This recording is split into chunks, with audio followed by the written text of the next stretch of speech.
নমস্কার বন্ধুরা, Rupa's simple and daily life চ্যানেলে আপনাদের সবাইকে সুস্বাগত। আজ আমি আপনাদের একটা নতুন রেসিপি দেখাবো। মানে আমি দেখাবো নতুন, আপনাদের সবারই জানা আছে। এবার সেটা আমি হচ্ছে তন্দুরি চিকেন, যেটা সন্ধেবেলা বেশ ভালোই লাগে খেতে। সর্বপ্রথমে ওটাকে আমি ম্যারিনেট করে নেব। কিছুক্ষণ আগে, আধা ঘন্টা আগে এটাকে আমি একটু ভিনিগার, 2 চামচ ভিনিগার দিয়ে এটাকে মেখে রেখেছিলাম। এরপরে এটার মধ্যে আমি 2 চামচের মতো তেল দিয়ে দেব, সর্ষের তেল। আর ওর মধ্যে কিছু মশলা মাখিয়ে নেব আমি। মশলাগুলো হচ্ছে, এইটা দিয়েছি 1.5 চামচ তন্দুরি মশলা, আর 1 চামচ হলুদ গুঁড়ো, 1 চামচ কাশ্মীরি রেড চিলি পাউডার, এটা হচ্ছে 1 চামচ গোলমরিচ গুঁড়ো, আর এটা 1 চামচের একটু কম ধনে গুঁড়ো, আর ছোট চামচের 1 চামচ লবণ। আর সেই সাথে 250 মতো দই আমি জল ঝরিয়ে রেখে দিয়েছি, টক দই এটা। আর সেই সাথে দেব 2 চামচের মতো আদা রসুন বাটা।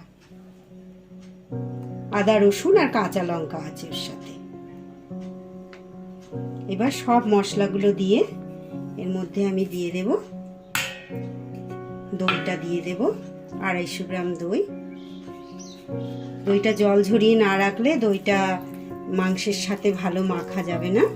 এবার সব কিছু আমি, মাংসটাকে একটু চিড়ে নিয়েছিলাম তখন ভেতরে মশলাটা ঢোকানোর জন্য। এগুলো সব আমি খুব ভালো করে বেশ কিছুক্ষণ ধরে মশলাটা মাখিয়ে নেব।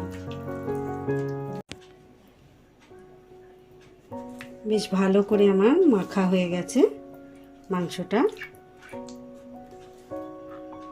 এখন আমি 4-5 ঘন্টার জন্য এটা ঢাকা দিয়ে ফ্রিজে রেখে দেব।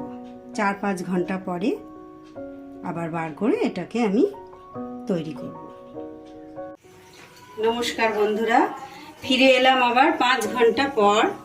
এটা ফ্রিজে ম্যারিনেট করে রাখা ছিল, বার করে।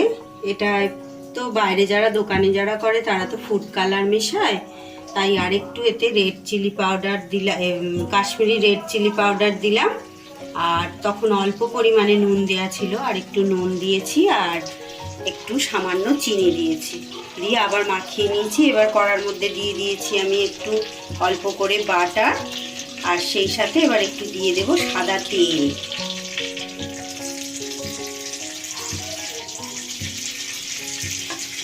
এবার তেলটা একটু গরম হোক। কড়াইয়ের বাটার আর তেলটা বেশ ভালোই গরম হয়ে গেছে। এবার আমি চিকেনের পিসগুলো একটা একটা করে কড়াইয়ের মধ্যে দিয়ে দেব।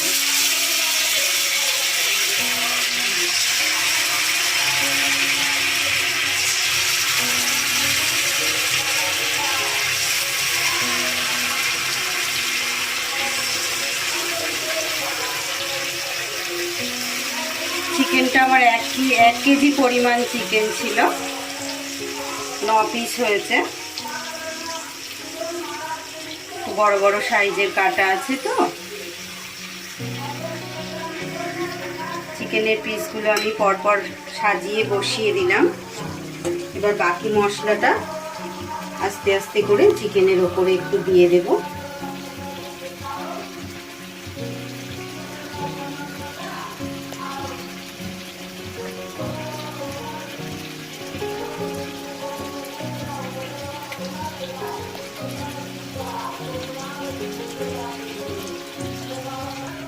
আমি এবার গ্যাসটাকে সিমে করে কড়াইতে ঢাকা দিয়ে দিলাম।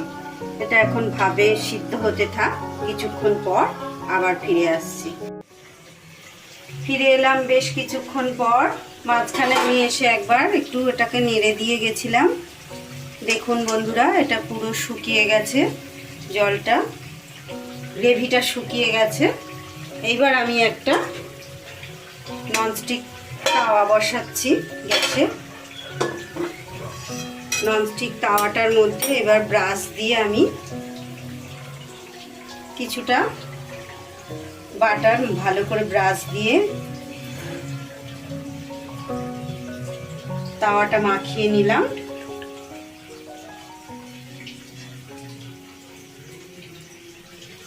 তাওয়াটায় মাখন ব্রাশ করে নেওয়ার পরে এবার আমি একটা একটা করে চিকেনের পিস এর মধ্যে দিয়ে দেব।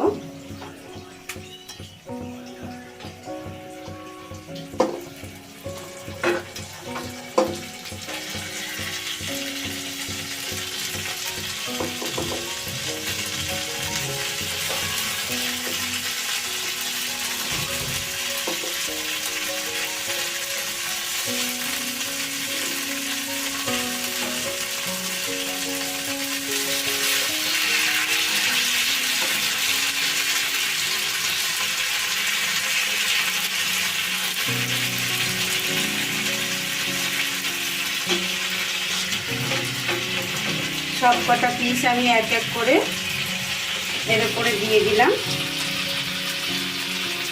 মশলাগুলো একটু উপরে উপরে দিয়ে দিচ্ছি।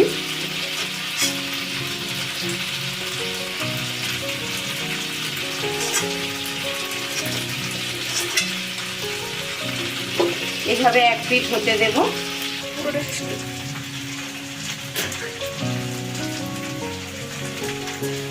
এবার বাটারটা আমি অল্প অল্প করে সব চিকেনের পিসগুলোতে ব্রাশে করে আবার লাগিয়ে দেব।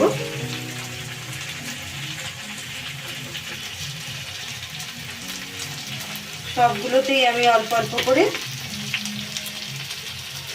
বাটারটাও লাগানো হলো, মশলাগুলো ভালো করে ছড়িয়ে দেওয়া হলো।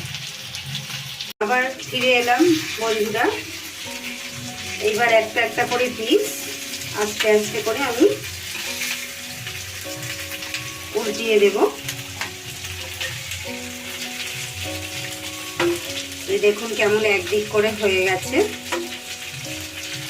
অপর দিকটা উল্টিয়ে দিচ্ছি।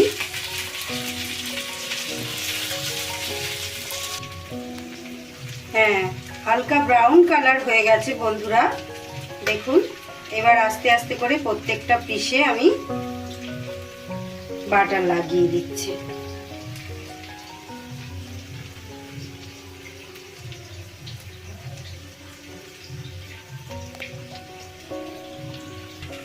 এবার গ্যাসটা আমি বন্ধ করে দিলাম। পুরোপুরি রকমের দুদিকেই আমার হয়ে গেছে। দেখুন বন্ধুরা, কত সহজেই বাড়িতে থাকা সব উপকরণ দিয়ে কত সুন্দরভাবে মাইক্রোওভেন ছাড়া গ্যাস ওভেনেই সুন্দরভাবে আমার চিকেন তন্দুরি একদম রেডি। ভিডিওটা আমি এখানেই শেষ করছি। আপনাদের সাথে আবার দেখা হবে কোনো একটা অন্য ভিডিওতে।